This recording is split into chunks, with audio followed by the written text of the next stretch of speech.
पूर्व मुख्यमंत्री और राजपूत बिरादरी के कद्दावर नेता राजनाथ सिंह जाहिर तौर पर उत्तर प्रदेश में बीजेपी का सबसे बड़ा चेहरा है। राजनाथ सिंह देश के ताकतवर गृह मंत्री हैं, जिनकी निगरानी में पाकिस्तान के खिलाफ सर्जिकल स्ट्राइक्स की गई।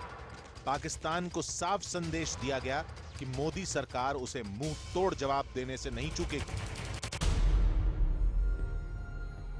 सर्जिकल स्ट्राइक्स के बाद और उत्तर प्रदेश के चुनाव से पहले राजनाथ सिंह ने editor in chief Rahul Joshi से हाफिज सईद की नजरबंदी, सर्जिकल स्ट्राइक्स, उत्तर प्रदेश के चुनाव और मोदी सरकार के नोटबंदी के फैसले पर खुलकर बातचीत की। राजनाथ जी, नेटवर्क 18 को इंटरव्यू देने का आपका बहुत बहुत धन्यवाद। धन्यवाद। आप बहुत अरसे बाद मीडिया से बात कर रहे हैं उत्तर प्रदेश के अहम चुनावों के पहले। जी। मेरा पहला सवाल जो इस वक्त न्यूज़ में है, हाफिज सईद की हाउस अरेस्ट, क्या आपको लगता है कि डोनाल्ड ट्रंप के सैंक्शंस के डर से पाकिस्तान ने ये किया है, या फिर ये महज एक दिखावा सा है, और हमारी इस पर क्या प्रतिक्रिया रहेगी? वैसे हाफिज सईद का हाउस अरेस्ट इसके पहले भी हो चुका है। जो 26/11 की जो घटना मुंबई की हुई थी, उसके बाद भी उसका हाउस अरेस्ट हो चुका है। और यहाँ तक मेरी जानकारी है, ये दूसरी बार हाउस अरेस्ट हुआ है। लेकिन मैं यह मानता हूं कि यह दिखावा है। यदि सचमुच हाफिज सईद अथवा ऐसे आतंकवादी सरगनाओं के खिलाफ अथवा आतंकवादी संगठनों के खिलाफ कार्रवाई करने के प्रति पाकिस्तान गंभीर है, तो उनके विरुद्ध कानूनी कार्रवाई करनी चाहिए। कई मामलों में उसके खिलाफ FIR दर्ज है। भारत सरकार ने अपनी तरफ से डोजियर्स भी पाकिस्तान सरकार को सबमिट किया है। तो हाफिज सईद के खिलाफ तो सचमुच चार्जशीट होनी चाहिए, उसे बिहाइंड बार होना चाहिए। इस पर आपका भारत सरकार का अगला कदम क्या होगा? नहीं, बराबर हमारा प्रयत्न जारी है। ऐसे आतंकवादी संगठनों के खिलाफ और ऐसे आतंकवादी सरगनाओं के खिलाफ कार्रवाई होनी चाहिए। और आपने देखा होगा कि इधर हमारे प्रधानमंत्री जी ने बिल्कुल इंटरनेशनल कम्युनिटी को भी ऑन बोर्ड लाने की कोशिश की है आतंकवाद के सवाल पर, और उसमें काफ़ी हद तक कामयाबी मिली है। हमारे चैनल CNN न्यूज़ 18 ने दिखाया था कि दाऊद इब्राहिम पाकिस्तान में ही रह रहे हैं, यहाँ तक कि उनके घर के विजुअल्स भी हमने दिखाए थे। इसके बावजूद पाकिस्तान हरदम कहता रहा है कि दाऊद पाकिस्तान में नहीं रहते हैं। भारत इस सरकार कभी क्या दाऊद को यहाँ ला पाएगी, वापस ला पाएगी? वैसे मैं तो कॉन्फिडेंट हूँ कि कभी न कभी दाऊद भारत आएगा। उसको लाने में हम सबको कामयाबी हासिल होगी। हम लोगों का प्रयत्न जारी है, इसमें कहीं दो मत नहीं है। हम लोगों ने भी पाकिस्तान गवर्नमेंट को यही बतलाया है कि दाऊद कहीं नहीं है, दाऊद है तो पाकिस्तान में है। कहाँ है इसकी भी जानकारी हम लोगों ने पाकिस्तान को दी है। और बराबर दाऊद को भारत लाने का प्रयत्न हम लोगों का जारी है। और भारत, मुझे लगता है कि समय की बात है, लेकिन कभी न कभी लाने में हम कामयाब होंगे, ऐसा यकीन है। सर्जिकल स्ट्राइक्स के बाद ये आपका पहला बड़ा इंटरव्यू है। ऐसी कौन सी परिस्थितियाँ थीं जिनकी वजह से सर्जिकल स्ट्राइक्स जैसा बड़ा डिसीजन आपको लेना पड़ा? बहुत सोच समझ कर आपने लिया होगा, तो ऐसी उस वक्त क्या परिस्थितियां बनी जिसकी वजह से सिर्फ यही एक रास्ता बच गया था आपके पास? देखिए, प्रधानमंत्री जी ने बहुत ही सोच समझ कर यह फैसला किया। हम सब सारे लोग बैठे थे उस समय।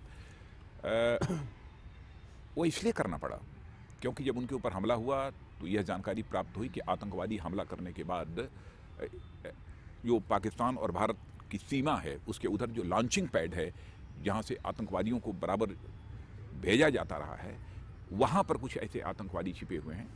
तो उस तरफ जो है हमारे सेना के जवान सीमा पार करके शायद किलोमीटर, 2 किलोमीटर, 3 किलोमीटर कितनी जाने की ज़रूरत पड़ी थी तो मैं नहीं कह सकता, लेकिन गए और उन्होंने बड़ी संख्या में जो है ऐसे आतंकवादी जो लॉन्चिंग पैड अथवा उसके आसपास थे, उनको एलिमिनेट करने में भी कामयाबी हासिल की है। और हम यह मैसेज देने में भी कामयाब रहे हैं कि आतंकवाद से हम लड़ सकते हैं। और भारत को यदि कोई छेड़ने के लिए हम कोशिश करेगा तो भारत के अंदर वो कुव्वत है कि हम उसका मुंहतोड़ जवाब दे सकते हैं। सर्जिकल स्ट्राइक्स के बाद भी सीमा पर तनाव तो पूरी तरीके से बना हुआ है। आए दिन कुछ ना कुछ घटनाएं होती रहती हैं। पाकिस्तान भी अपने उससे बाज नहीं आता है। तो आपको क्या लगता है कि आने वाले समय में भी इस तरह के कड़े और कठोर कदम आपको उठाने पड़ेंगे? मैं तो यह मानता हूं कि पाकिस्तान हमारा पड़ोसी देश है और पाकिस्तान यदि अपने में सुधार लाता है तो अच्छी बात होगी और शायद भविष्य में इस प्रकार की कार्रवाई करने की कोई आवश्यकता नहीं होगी। लेकिन यदि इस प्रकार की यदि कोई हरकत होती है आतंकवादी संगठनों के द्वारा या किसी के द्वारा, तो इस बात की गारंटी नहीं दी जा सकती कि भविष्य में इस प्रकार की सर्जिकल स्ट्राइक करने की जरूरत नहीं पड़ेगी। तो ये रास्ता खुला रहेगा हमारे लिए। हम चाहते नहीं, लेकिन यदि हालात इस प्रकार के पैदा होंगे तो मैं समझता हूं कि इसके अलावा और कोई दूसरा विकल्प नहीं है। तो आप आने वाले समय में पाकिस्तान के साथ हॉस्टिलिटीज़ को बढ़ता हुआ देखते हैं कि कम होता हुआ देखते हैं? वैसे प्रयत्न हमारा बराबर ही है कि हॉस्टिलिटी किसी भी सूरत में पाकिस्तान के साथ बढ़े ना, क्योंकि पाकिस्तान भी हमारा पड़ोसी देश है और अपने सारे पड़ोसी देशों के साथ अपने रिश्ते हम बेहतर बनाकर रखना चाहते हैं। लेकिन पाकिस्तान को भी ये विचार करना पड़ेगा कि भारत के साथ कैसे अपने रिश्ते वह बेहतर बना सकता है। भारत ने तो कई बार पहल की। हमारे प्रधानमंत्री अटल बिहारी वाजपेयी जी थे, उस समय भी पहल हुई, बाद में भी हुई, और मैं समझता हूँ उसके पहले दूसरे प्रधानमंत्रियों ने भी इस दृष्टि से पहल की है। लेकिन जिस प्रकार का पॉजिटिव रिस्पांस पाकिस्तान के द्वारा मिलना चाहिए था वो नहीं मिला। बलूचिस्तान में भारत की भूमिका को लेकर भी काफ़ी प्रश्न उठे हैं। जब से प्रधानमंत्री जी ने इसके बारे में पब्लिकली बात की है तब से पाकिस्तान ने भी इसको इंटरनेशनल मुद्दा एक बनाया है। आगे हमारी बलूचिस्तान को लेकर क्या प्रतिक्रिया रहेगी? देखिए, बलूचिस्तान का जहाँ तक प्रश्न है, भारत की बलूचिस्तान में कोई भूमिका नहीं है। पहले तो मैं यह स्पष्ट कर देना चाहता हूँ। हाँ, यह बात सच है कि कहीं पर यदि कोई मानवाधिकार के इस प्रकार के गंभीर मामले यदि सामने आते हैं तो भारत कभी कभी अपनी प्रतिक्रिया देता है। तो वहाँ पर भी मानवाधिकार के इस प्रकार के मामले थे, उसको देखते हुए भारत ने अपनी प्रतिक्रिया दी। हमारे प्रधानमंत्री ने कुछ बोला था उसके संबंध में। इससे ज़्यादा हम लोगों की वहाँ पर कोई भूमिका नहीं है। और मैं यह भी स्पष्ट करना चाहूँगा कि पाकिस्तान को भी ये विचार करना चाहिए, उसे इंट्रोस्पेक्ट करना चाहिए, उसको आत्मनिरीक्षण करना चाहिए कि मजहब के आधार पर पाकिस्तान बना, लेकिन वह पाकिस्तान किसी भी कल्चरल आइडेंटिटी को अपने साथ रखने में कामयाबी हासिल नहीं कर पाया है। जैसे चाहे वो पख्तून हो, चाहे बलूची हो, चाहे वह कश्मीरी हो अथवा सिंधी हो, किसी भी कल्चरल आइडेंटिटी को अपने साथ रखने में वो कामयाब नहीं हो पाया है।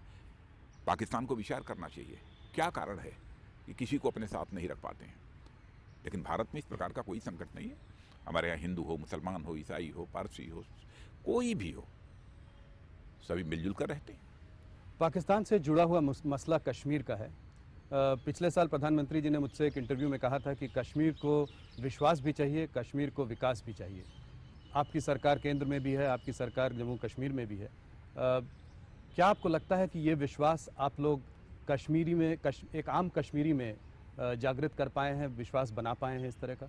मैं कह सकता हूँ कि कश्मीर का जो बहुसंख्यक समाज है, मैंने वहाँ की जो पॉपुलेशन है उसकी मैं बात कर रहा हूँ। रिलीजन के बेसिस पर बहुसंख्यक अल्पसंख्यक की बात मैं नहीं कर रहा हूँ। भारत के प्रति लोगों के दिल में एक भरोसा है और विश्वास है। और पहले भी मैंने कहा था, कई बार मैंने कहा था कि जहाँ तक कश्मीर का प्रश्न है तो कश्मीर को हम अपने साथ रखना चाहते हैं, उनके दिलों में खौफ पैदा करके, भय पैदा करके साथ नहीं रखना चाहते हैं। उनके दिलों में प्यार और मोहब्बत पैदा करके हम उनको साथ रखना चाहते हैं। और इस दृष्टि से बराबर भी कोशिश हुई है। आपने देखा होगा कि जिस समय वहाँ पर बाढ़ के कारण तबाही मची हुई थी, उस समय भी तुरंत बिना प्रतीक्षा किए उसी दिन हमारे प्रधानमंत्री कश्मीर पहुँचे और जितनी अधिकतम मदद हो सकती थी वो मदद करने की कोशिश कश्मीर के लिए हमारे प्रधानमंत्री ने, हमारी सरकार ने की है। तो आपको लगता है कुछ पिछले महीनों में कुछ सुधार हुआ है वहाँ पे? लोगों में कुछ ज़्यादा विश्वास जागा है? पहले की अपेक्षा स्थिति नियंत्रण में है, यह सच्चाई है। अमेरिका में डोनाल्ड ट्रंप ने इमिग्रेशन के फैसले को लेकर उनका कड़ा विरोध हुआ है। 7 मुस्लिम देशों पर पाबंदी लगाई गई। क्या आप निराश हैं कि उनमें से पाकिस्तान एक नहीं था? नहीं, हमारे हताशा और निराशा का कोई सवाल ही नहीं खड़ा होता है। ये कोई सॉवरेन कंट्री क्या फैसला करती है उस संबंध में मुझे कुछ रिएक्ट करने की कोई आवश्यकता नहीं है। अब उन्होंने 7 कंट्रीज़ के ऊपर प्रतिबंध लगाया है, उसमें पाकिस्तान को छोड़ दिया, तो इससे हमको निराशा नहीं है। लेकिन आज भी किसी एक देश ने कई इस प्रकार की कंट्रीज़ के ऊपर प्रतिबंध लगाया है इसमें कि पाकिस्तान शामिल है। जी, उन्होंने भी पाकिस्तान कहा है कि अगर ज़रूरत पड़ी तो कर सकते हैं आने वाले समय में, पर अभी उन 7 देशों में नहीं है। आगे चलकर कहा है कि अगर ज़रूरत पड़ी तो करेंगे। यह उनका अपना फैसला है। पर क्या आप इससे सहमत हैं जो उन्होंने किया? मैं यह मानता हूं कि आतंकवाद का मुद्दा किसी एक देश के लिए चुनौती का यह मुद्दा नहीं है, बल्कि आतंकवाद के सवाल पर पूरी अंतर्राष्ट्रीय समुदाय को, इंटरनेशनल कम्युनिटी को ऑन बोर्ड होने की आवश्यकता है। और आपने देखा है कि प्रारंभ से ही भारत ने और भारत के प्रधानमंत्री ने इस दृष्टि से प्रयत्न किया है और काफ़ी हद तक उसमें कामयाबी हासिल हुई है। सऊदी अरब जैसा देश भी आज आतंकवाद के मुद्दे पर पूरे इंटरनेशनल कम्युनिटी के साथ आज खड़ा हुआ दिखाई दे रहा है। लेकिन यूएस के राष्ट्रपति डोनाल्ड ट्रंप साहब ने जो फैसला किया है वो उचित है अथवा अनुचित है, उन्होंने अपने देश की परिस्थितियों को देखते हुए और उसके आधार पर उन्होंने फैसला किया है। तो मैं समझता हूँ उस संबंध में मुझे कोई प्रतिक्रिया व्यक्त करने की कोई ज़रूरत नहीं है। इस वक्त पाकिस्तान का सबसे बड़ा दोस्त और रक्षक चीन है। इस दोस्ती का असर भारत और चीन के रिलेशंस में आप कैसे देखते हैं? देखिए, कोई भी सॉवरेन कंट्री, किस कंट्री के साथ उसके कैसे संबंध हैं, इसकी हम बहुत ज़्यादा चिंता नहीं करते हैं। लेकिन इतनी बात मैं कह सकता हूँ कि हमारे चीन के साथ रिश्ते बेहतर हैं और आगे हमारे चीन के साथ रिश्ते बेहतर होंगे। मैं ये नहीं देखना चाहता कि चीन के रिश्ते यदि हमारे साथ बेहतर हैं तो और दूसरे देशों के साथ कितने बेहतर हैं नहीं हैं, इसकी समीक्षा करने की कोई ज़रूरत नहीं है। और मेरा विश्वास भी है कि आगे भारत और चीन के रिश्ते और बेहतर होते जाएंगे। पर देखा गया है कि यूनाइटेड नेशंस की चाहे परमानेंट मेंबरशिप का इशू हो या न्यूक्लियर सप्लायर ग्रुप की मेंबरशिप का या फिर एक टेररिज्म को बैन को लेकर उसकी इशू हो, चाइना ने कभी भी इंडिया का साथ नहीं दिया, खुलकर साथ नहीं दिया। ऐसा क्यों? फिर भी हमारा प्रयत्न जारी है। आपको उसके बावजूद उम्मीद है कि आने वाले समय में हमारे रिश्ते उनसे बेहतर होंगे? बिल्कुल, हम निराश नहीं हुए हैं। हमारा प्रयत्न जारी है कि कभी न कभी ऐसा अवसर आएगा कि चाइना पूरी तरह से आतंकवाद जैसे मुद्दों पर जो है भारत के साथ खड़ा हुआ दिखाई देगा, अथवा यूएन सिक्योरिटी काउंसिल में भारत की परमानेंट मेंबरशिप का भी जहाँ तक सवाल है, उस पर भी कभी न कभी साथ होगा। सिर्फ चाइना के ऑब्जेक्शन की वजह से मसूद अजहर को अमेरिका ने टेररिस्ट घोषित नहीं किया। क्या आप इस बात से निराश हुए? ना, स्वाभाविक। मैं तो ये मानता हूँ उसे प्रतिबंधित किया जाना चाहिए था, उसके संगठन को भी प्रतिबंधित करना चाहिए और साथ ही साथ उस आतंकवादी सरगना को भी प्रतिबंधित करना चाहिए। और इसकी मदद चाहिए, सभी की मदद चाहिए। पर चाइना ने हमारा इस पर सपोर्ट नहीं किया, इसके बावजूद आपको उम्मीद है कि आने वाले समय में हमारे रिलेशंस उनसे ठीक होंगे? हो सकता है कि उसकी अपनी कुछ परिस्थितियाँ हों कि इस समय सपोर्ट न किया हो हमारा, लेकिन भविष्य में करेगा ऐसा मुझे पूरा विश्वास है। हम अपनी तरफ से हम प्रयत्न करते रहेंगे कि उनके ऊपर प्रतिबंध लगना चाहिए, उसे आतंकवादी घोषित किया जाना चाहिए। अब समय है एक छोटे से ब्रेक का। ब्रेक के बाद चर्चा जारी रहेगी राजनाथ सिंह जी से। बात करेंगे उत्तर प्रदेश के अहम इलेक्शंस पर।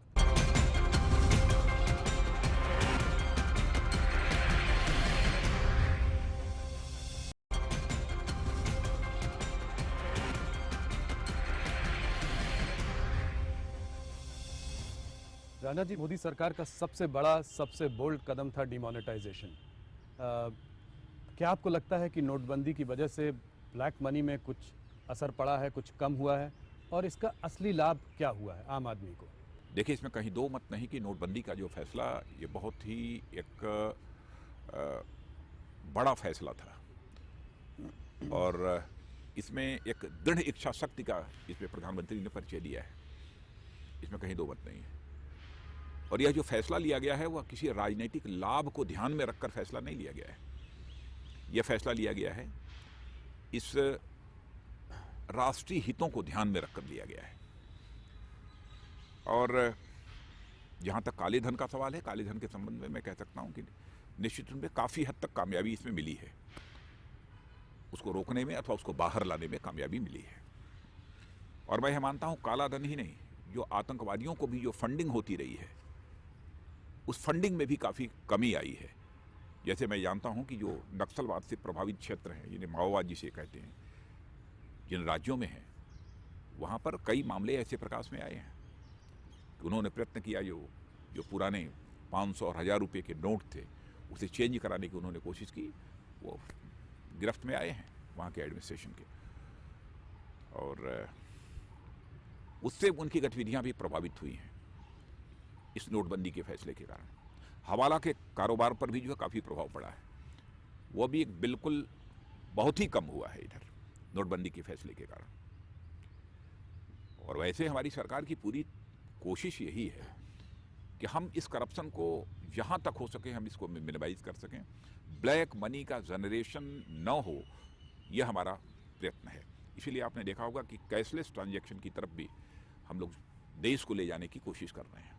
हाँ, यह बात सच है कि मैं मानता हूँ कि पूरी तरह से कैशलेस ट्रांजैक्शन हो जाएगा ऐसा संभव नहीं है, नकदी भी चलती रहेगी, लेकिन काफ़ी हद तक प्रयत्न है। तमाम इकोनॉमिस्ट ने इसको क्रिटिसाइज़ किया है इस मूव को, लेकिन आपने देखा होगा कि इधर बहुत सारे इकोनॉमिस्ट अब उसकी प्रशंसा कर रहे हैं। पर काफ़ी लोगों ने जो क्रिटिसिज्म किया उसमें कहा है कि ये एक पॉलिटिकल मूव था, न कि इकोनॉमिक मूव। सबसे पहले उत्तर प्रदेश में सपा और बहुजन समाज पार्टी को काफ़ी बड़ा झटका लगा है, और मोदी जी की और भारतीय जनता पार्टी और सबकी छवि भी काफ़ी अच्छी हुई है कि एक कदम उठाया है, ठोस कदम उठाया है ब्लैक मनी के ऊपर क्रैकडाउन का। तो पॉलिटिकल मूव ज़्यादा और इकोनॉमिक मूव कम, ऐसा लोग बोलते हैं। इसके बारे में आपका क्या? मैं यह आरोप लगाने वालों से पूछना चाहता हूं कि इससे क्या राजनीतिक लाभ जो है मोदी जी लेना चाहते थे, अथवा हमारी यह सरकार राजनीतिक लाभ लेना चाहती थी। और मैं यह स्पष्ट कर देना चाहता हूं और बराबर में इस बात को बोलता भी हूं कि हम लोग राजनीति केवल सरकार बनाने के लिए नहीं करते हैं। हम राजनीति यदि करते हैं तो समाज बनाने के लिए करते हैं, देश बनाने के लिए करते हैं। तो बहुत यह सोच समझ कर यह फैसला राष्ट्रहित में लिया गया है। हम काले धन के प्रचलन को समाप्त करना चाहते हैं, इसकी जो समानांतर अर्थव्यवस्था चल रही है उसको समाप्त करना चाहते हैं, और साथ ही साथ अमीर और गरीब के बीच की इनकम डिस्पैरिटी, जो आय की विषमता है, उसे भी हम मिनिमाइज करना चाहते हैं। और साथ ही साथ आर्थिक दृष्टि से जो आतंकवादी ताकतें हैं अथवा इस प्रकार की उग्रवादी ताकतें हैं, उनको भी हम पंगु बनाना चाहते हैं। अमित शाह जी ने एक इंटरव्यू में मुझे कुछ दिनों पहले बताया कि जितना रुपया सिस्टम में वापस आ गया है वो सारा वाइट मनी नहीं है, इसमें काफ़ी सारा अभी भी ब्लैक मनी है, जो कि सच कहा उन्होंने, सच कहा। इनफैक्ट गवर्नमेंट और आरबीआई को उम्मीद नहीं थी कि इतना पैसा वापस आ जाएगा, करीब करीब पूरा पैसा वापस फॉर्मल इकोनॉमी में आ गया है। तो क्या आने वाले समय में ब्लैक मनी को और अनर्थ करने के लिए क्रैकडाउन होगा? देखिए, इस मामले में इस देश ने सहयोग किया है। सरकार का जो यह फैसला था, इसमें किसी के ऊपर क्रैक डाउन करने की मंशा हमारी सरकार की नहीं है, किसी को परेशान करने की यह मंशा नहीं है। और आपने देखा होता कि यदि सरकार को परेशान करने की मंशा होती तो इसके पहले इनकम डिस्क्लोजर का एक सिलसिला प्रारंभ किया था, वो न किया होता, ऑल ऑफ सडन का एक डिसीजन ले लिया होता। अब चीज़ें सामने आ गई हैं, किसके पास था, कितना था, क्या था, तो किसी का हैरेसमेंट न होने पाए, यह पूरी सावधानी हमारी सरकार बरतेगी। हम जो कुछ भी करेंगे पूरी संवेदनशीलता के साथ करेंगे। क्या आपको लगता है कि ये आपने इनकम डिस्क्लोजर की बात करी, अगर नोटबंदी के अनाउंसमेंट के साथ साथ इनकम डिस्क्लोजर की भी स्कीम आती तो शायद ज़्यादा लोग पैसा डिस्क्लोज करते शुरू में? नहीं, आप लोगों ने काफ़ी दिनों बाद उसको लागू किया। नहीं, वो तो स्टेप बाय स्टेप हम लोग चले। तो वह एक स्टेप ऐसा था ये कि समझा गया कि वास्तव में यदि कोई करना चाहता है तो इनकम डिस्क्लोज तो वह कर सकता है कुछ अपना टैक्स अदा करने के बाद। तो बहुत लोगों ने किया, लेकिन जितनी अपेक्षा थी उतना नहीं हुआ। लेकिन बाद में जो बची खुची ब्लैक मनी थी वो बैंकों में आ गई है। अब थोड़ी नज़र कुछ आने वाले प्रदेशों के चुनावों पर। सबसे पहले उत्तर प्रदेश, हमारे साथ उत्तर प्रदेश का सबसे बड़ा चेहरा राजनाथ सिंह आज हमारे साथ बैठे हुए हैं। अरे नहीं, बहुत सारे चेहरे हैं। नहीं, उत्तर प्रदेश में सबसे बड़ा चेहरा आपका है। उसके बावजूद उत्तर प्रदेश का चुनाव भारतीय जनता पार्टी बिना किसी चेहरे को आगे करके लड़ रही है, ऐसा क्यों? जहाँ तक भारतीय जनता पार्टी का प्रश्न है, इसके पहले भी कई विधानसभा के ऐसे चुनाव हुए हैं जहाँ पर कि हम लोगों ने चीफ मिनिस्ट्रियल कैंडिडेट को प्रोजेक्ट नहीं किया है, और कई ऐसे भी चुनाव हुए हैं जहाँ पर कि हम लोगों ने चीफ मिनिस्ट्रियल कैंडिडेट प्रोजेक्ट किया है। मैं उदाहरण देना चाहूँगा, छत्तीसगढ़ का चुनाव था, उसमें प्रभारी मैं ही था वहाँ का, वहाँ जो चीफ मिनिस्ट्रियल कैंडिडेट प्रोजेक्ट हम लोगों ने नहीं किया। हरियाणा का चुनाव भी हाल में आपने देखा, हम लोगों ने चीफ मिनिस्ट्रियल कैंडिडेट घोषित नहीं किया, फिर भी हम लोगों ने सरकार बनाई है। महाराष्ट्र और महाराष्ट्र में भी चीफ मिनिस्ट्रियल कैंडिडेट नहीं घोषित किया था। वैसे ही बहुत ही सोच समझकर हम लोगों ने फैसला किया कि उत्तर प्रदेश में भी चीफ मिनिस्टरियल कैंडिडेट किसी को प्रोजेक्ट करने की आवश्यकता नहीं है। हाँ, लेकिन इतना मैं विश्वास के साथ कहना चाहता हूँ कि उत्तर प्रदेश में Bharatiya Janata party clear majority माने स्पष्ट बहुमत से अपनी सरकार बनाएगी। आपके पास पार्टी जरूर आई होगी पहले ये बोलने के लिए कि आपको चेहरा बनाकर आगे ले चला जाए, ये कोई इरादा था पार्टी का पहले कि राजनाथ जी को उतारा जाए मैदान में चेहरा बनाकर? नहीं, मैं तो 2002 में वहाँ से पहले, उसके पहले मैं चीफ मिनिस्टर था, वहाँ से मैं हटा हूँ। लंबा समय गुजर गया है और मैं समझता हूँ कि इस समय कई हमारे ऐसे चेहरे हैं जो कि उत्तर प्रदेश के मुख्यमंत्री हो सकते हैं। और राहुल जी, इस समय तो मैं गृह मंत्री हूँ ही। जी जी जी, इसमें कोई आपत्ति नहीं होनी चाहिए। नहीं, पर फिर भी मनोहर पर्रिकर जी को अगर वापस कहा जा रहा है कि अगर जरूरत पड़ी तो उनको वापस भेजा जाएगा, अगर आपके पास ऐसा मौका आए तो क्या आप उत्तर प्रदेश की बागडोर संभालेंगे? भाई, भेजा जाएगा ऐसा कुछ नहीं है, लेकिन एक वहाँ के लोकप्रिय नेता हैं मनोहर पर्रिकर जी, उनके प्रति गोवा की जनता का विश्वास है, भरोसा है। तो हम लोगों ने कहा कि एक बराबर देख रेख उनकी बनी रहेगी सरकार के कामकाज पर। उन्होंने खुद भी कहा है कि अगर उनका बस चलता तो वो शायद सेंटर में ना आते, वो गोवा में ही रहते। तो आप, मेरा सवाल ये है कि अगर आपको ऐसी कोई आपके सामने सिचुएशन आई तो क्या आप वापस जाना चाहेंगे? अगर आपको पार्टी ने कहा कि आपको जाना चाहिए तो क्या आप इसको कंसिडर करेंगे? ये तो काल्पनिक प्रश्न हो गया। ये तो प्रश्न ही काल्पनिक हो गया। नहीं, ऐसा होगा कि नहीं? आप नहीं कह रहे हैं, आप हाँ भी नहीं कह रहे हैं पर आप ना भी नहीं कह रहे हैं। नहीं, हम तो वैसे गृह मंत्री तो हैं ही, अब सारे पद हम ही लेंगे, ये कहाँ का न्याय है जी? अन्य लोगों के साथ जो है अन्याय नहीं होना चाहिए। उत्तर प्रदेश में आप ये यूपी के लड़कों से कैसे लड़ेंगे? ये जैसे बिहार में इन्होंने बिहारी वर्सेस बाहरी का एक वो किया था, अब उत्तर प्रदेश में भी अखिलेश और राहुल बीजेपी को कह रहे हैं कि बाहर के लोग आकर यहाँ पर चुनाव लड़ रहे हैं, बाहर के लोग यहाँ की चुनावी प्रतिक्रिया संभाल रहे हैं। तो ये आप इस मुद्दे से कैसे, आप वहाँ का आप चेहरा हैं? मैं समझता हूँ कि हताशा निराशा में समाजवादी पार्टी और कांग्रेस के लोग इस प्रकार के आरोप लगा रहे हैं और ये जनता को गुमराह करने की कोशिश कर रहे हैं। जो उत्तर प्रदेश के चुनाव का संचालन हो रहा है वह स्थानीय लोगों के द्वारा ही हो रहा है। हमारे जो भारतीय जनता पार्टी के नेता हैं उन्हीं के द्वारा उसका संचालन हो रहा है। कैंपेन में भी सामान्यतः वही जा रहे हैं। अब देखिए, प्रधानमंत्री जी वाराणसी से सांसद हैं, वो भी उत्तर प्रदेश के हैं। मैं आज से कैंपेन में निकल रहा हूँ, सारे लोग लगे हुए हैं। इस आरोप में कोई दम नहीं है। उत्तर प्रदेश में भारतीय जनता पार्टी के जीत की क्या संभावना है? आप कितनी सीट देते हैं अपनी पार्टी को? देखिए, नंबर ऑफ सीट्स के बारे में तो मैं नहीं कहूँगा, लेकिन मुझे लगता है कि किसी भी सूरत में 250 से कम नहीं होना चाहिए उत्तर प्रदेश में, ऐसा मैं मानता हूँ। ये ऊपर जा सकता है लेकिन इससे कम नहीं होना चाहिए, 250 मिनिमम। तो आप भी अमित जी जैसे कह रहे हैं 2/3 बहुमत की बात कर रहे हैं, करीब करीब। देखिए, ये एक तो अनुमान है, ये इसके बारे में मैं नहीं कह सकता, लेकिन जो सारे सीटों को देखने के बाद और वहाँ के इक्वेशंस को देखने के बाद जो हमारा असेसमेंट है कि 250 से कम नहीं होना चाहिए। आपकी सबसे बड़ी लड़ाई किससे है? डायरेक्ट लड़ाई आपकी सबसे ज़्यादा? मैंने उन लोगों को फैसला करना है, समाजवादी पार्टी और बहुजन समाज पार्टी को, कौन भारतीय जनता पार्टी के साथ लड़े।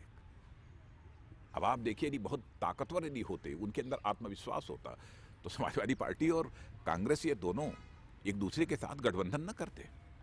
और आपने देखा कि समाजवादी पार्टी और बहुजन समाज कांग्रेस पार्टी का जो गठबंधन हुआ, उस पर श्री मुलायम सिंह यादव, जिन्होंने सचमुच समाजवादी पार्टी को बनाने का काम किया, उन्होंने कैसी अपनी वेदना व्यक्त की, कितना अधिक तकलीफ उनको हुई है।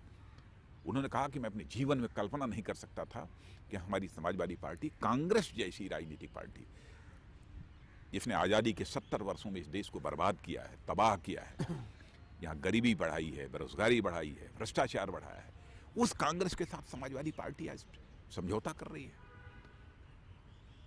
और इस समाजवादी पार्टी के संस्थापक आज इतने दुखी हैं,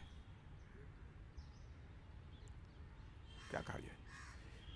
पर आप ये तो मानेंगे कि ये परिवार की जो लड़ाई हुई, जो 2-3 महीने से जो ये ड्रामा चल रहा है, उसकी वजह से एंटी इनकम्बेंसी फैक्टर जो था वो लोग भूल गए? नहीं, ऐसा नहीं, ये कभी नहीं लोग भूलेंगे।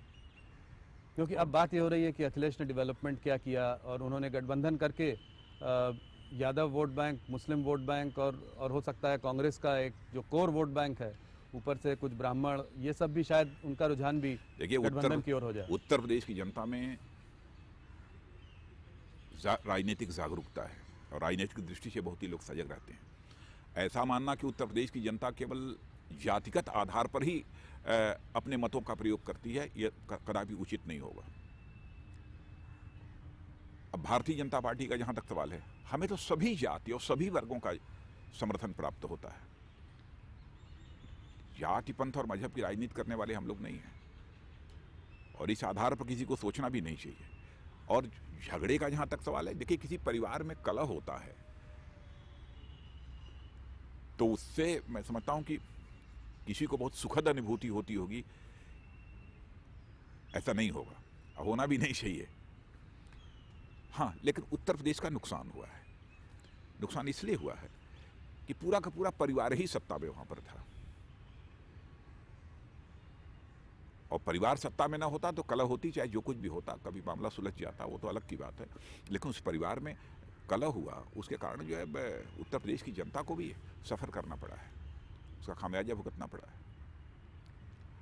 और जहाँ तक उत्तर प्रदेश सरकार का प्रश्न है, कानून और व्यवस्था को लेकर तो एकदम बिल्कुल त्राही उत्तर प्रदेश की जनता बोल रही है।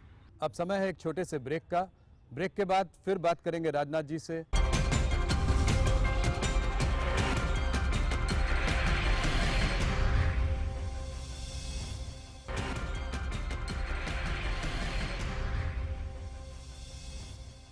राजनाथ जी, बिहार के चुनाव के पहले मोहन भागवत जी ने रिजर्वेशन का मुद्दा उठाया और उसका खामियाजा पार्टी को भुगतना पड़ा।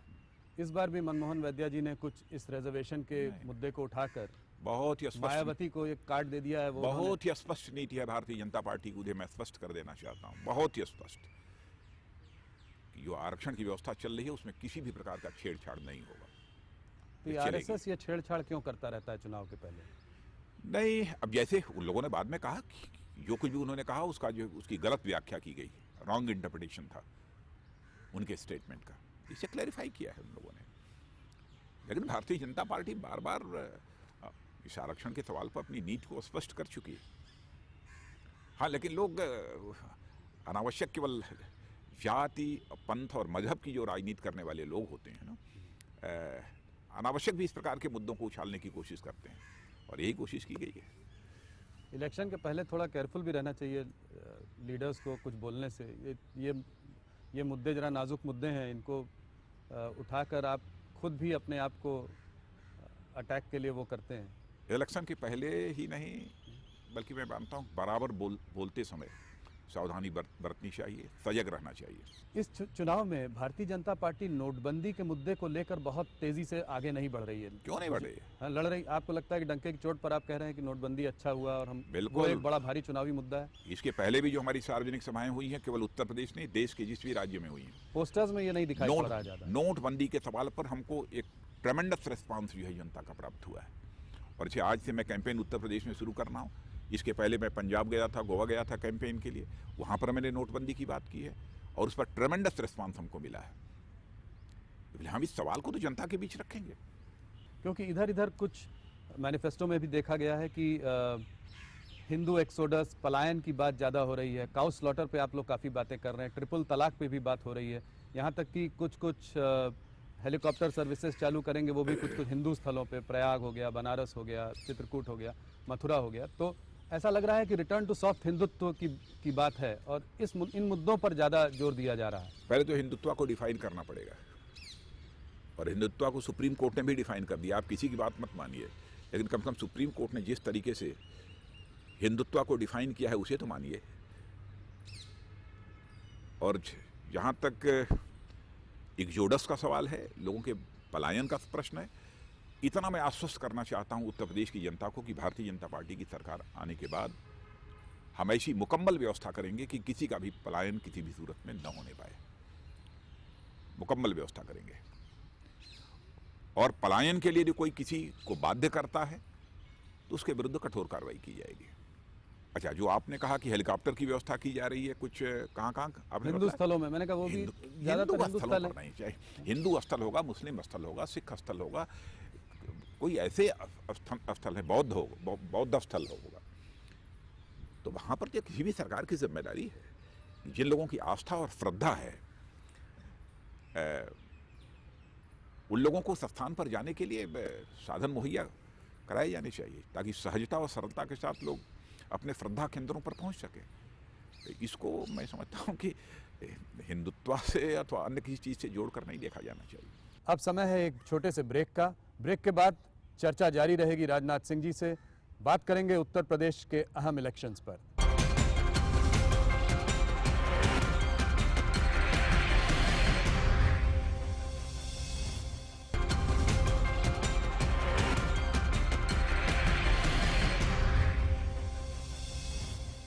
ये पश्चिम उत्तर प्रदेश में हिंदू एक्सोडस और पलायन का मुद्दा आप कितना बड़ा मुद्दा मानते हैं इस चुनाव में, और आप पलायन के लिए किसको जिम्मेदार ठहराते हैं? देखिए, इसमें तो सचमुच सरकारों को यह ध्यान देना चाहिए था उसकी कैसे हालात न पैदा होने पाए। जो कुछ भी हुआ है बहुत ही दुर्भाग्यपूर्ण हुआ है। अब उसमें इतना ही मैं कह सकता हूं कि भविष्य में हम लोग पूरी सावधानी बरतेंगे कि किसी का वहां से पलायन न होने पाए। केवल कैराना अथवा पश्चिमी उत्तर प्रदेश नहीं, बल्कि हमारे उत्तर प्रदेश में कहीं से भी न होने पाए। योगी आदित्यनाथ जी ने इसको कश्मीर से ब्राह्मणों के एक्सोडस से कंपेयर किया है। क्या आप मानते हैं कि स्थिति इतनी बुरी है? मैंने उनका अपना स्टेटमेंट है। नहीं, अब इतनी बुरी नहीं, ये नहीं कह सकते कि बेकाबू हो गया है। ऐसी सरकार चाहिए जिसकी नीयत साफ हो ऐसे मामलों पर, ऐसे मुद्दों पर।